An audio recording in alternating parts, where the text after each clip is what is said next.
अहिल्यानगर शहरातील मुख्य रस्त्यांवर पडलेल्या खड्ड्यांमुळे नागरिकांना होत असलेल्या त्रासाची अखेर प्रशासनानं दखल घेतली आहे। नगरसेवक शम्स खान यांनी 8 दिवसांपूर्वी जिल्हाधिकारी पंकज आशिया आणि मनपा आयुक्त यशवंत डांगे यांच्याकडे निवेदन देत संबंधित रस्त्यांची तातडीनं दुरुस्ती करण्याची मागणी केली होती। आयुक्त कार्यालयात झालेल्या बैठकीतही शम्स खान यांनी मुकुंदनगरसह उपनगरातील रस्त्यांची दुरावस्था प्रशासनाच्या निदर्शनास आणून दिली होती।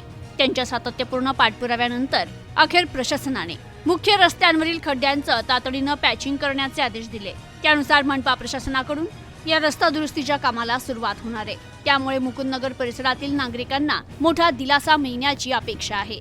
मात्र या आदेशानंतर प्रत्यक्ष काम किती वेगानं आणि दर्जेदार पद्धतीनं होतं याकडे आता नागरिकांचं लक्ष लागले।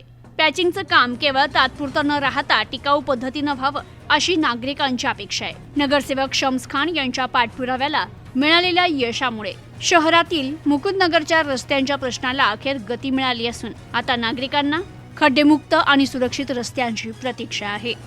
प्रतिनिधी मोहसिन शेख, न्यूज टुडे 24, अहिल्यानगर।